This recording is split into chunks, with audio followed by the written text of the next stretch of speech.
Excellencies, executives, and our partners, I mean the quartets, our partners of Global Compact, UNFI, and PRI.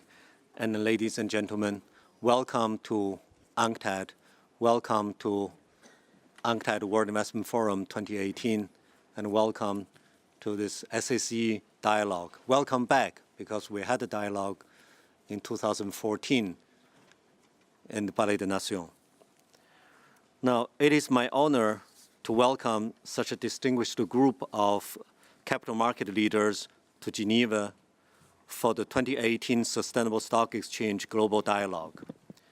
Within the broader UNCTAD World Investment Forum, this session plays an important role where capital market leaders can contribute to their voice to the Sustainable Development Agenda.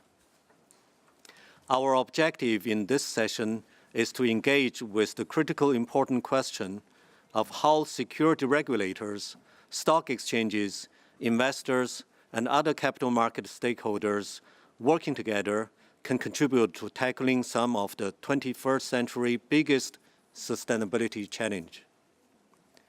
Global policy developments make clear the task before us and the need to take action. Since we last gathered together here in Geneva in 2014, world leaders have agreed again and again on the sustainable development imperative, from the Paris Agreement on climate actions to the United Nations Sustainable Development Goals. The aspiration of these agreements have been echoed by the private sector, from the Financial Stability Board's Task Force on Climate-Related Financial Disclosures to the World Federation of Exchanges' new sustainability principles. A greener planet, prosperous and inclusive societies, thrive markets and economies. These are aspirations that we all agree on. Those of you sitting in this room today are already gearing up to be the part of the solution. We expect the outcome of today's session to include new ideas and new commitments for practical steps forward. Major momentum is building among stock exchanges. Many of you in the room today are working to integrate sustainability issues into investment and financial products, promote corporate sustainability reporting, and encourage responsibility and long-term approaches to investment. The 2018 SSE report on progress tracks your efforts. In the last 2 years, we have seen the number of green or sustainability bond listing segments tripled from 5 in 2016 to 15 today, with half of its growth just in the past year. We have also seen sustainability disclosure guidance from exchanges grow from 10 exchanges the last time we met in 2014 to almost 40 exchanges today. Momentum is also building among the regulators. I'm pleased to welcome this meeting a number of securities market regulators and the Secretary General of IOSCO. Today, we are launching a new report on how security market regulators can promote sustainable finance.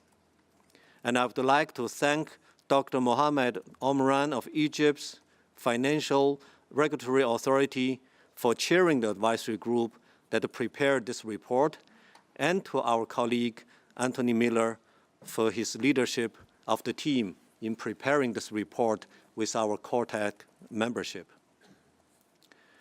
In jurisdictions around the world, security regulators are taking actions to support sustainable development. The number of markets today that have mandatory sustainability reporting is double that what was in 2014. Their actions are not only relevant to, but central to your key objectives: to protect investors, to ensure markets are fair, efficient, and transparent, and to reduce systemic risks. We congratulate both market regulators and exchanges for their efforts. You are illustrating through your work a new mainstream of best practices in promoting sustainable finance. We are no longer at the beginning of this conversation. That is the good news. The challenge before us, however, is that we have much more to do to meet our goals ahead of us. The sustainability challenges the world faces remain enormous.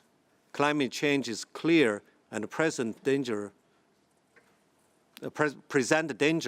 that is causing investors to reevaluate risks and confronting entire industries with disruptive change.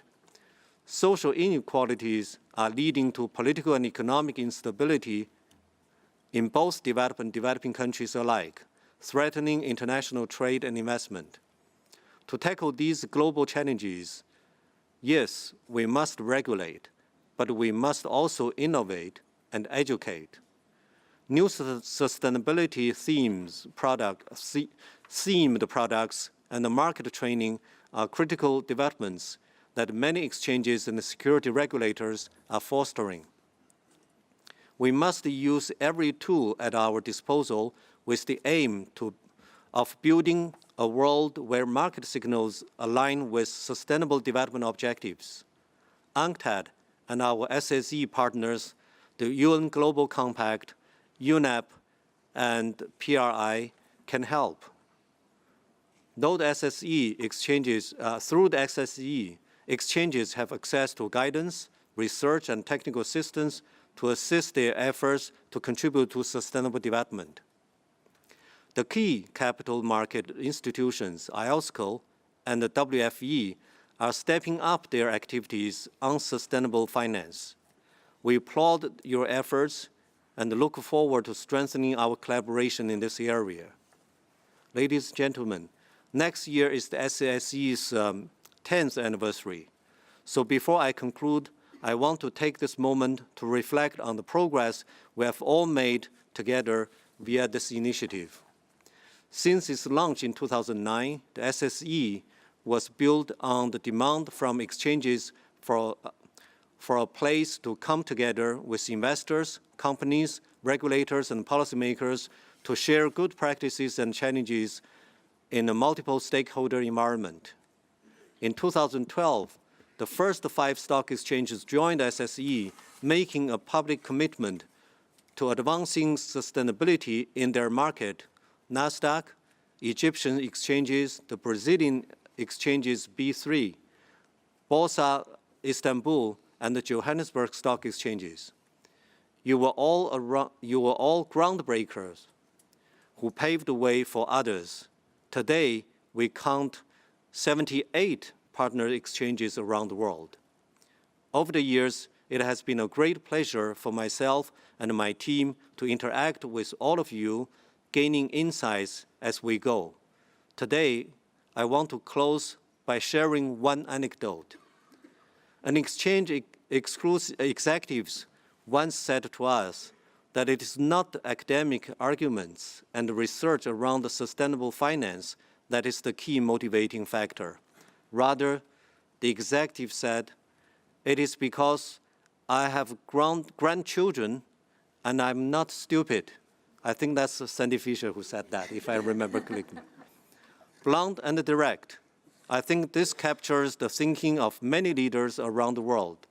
Going forward, our ambition is to transition from incremental progress to transformative impact. We do this not because we want to, but because we need to. To achieve our goals, we count on your leadership, action, and partnership. Thank you very much.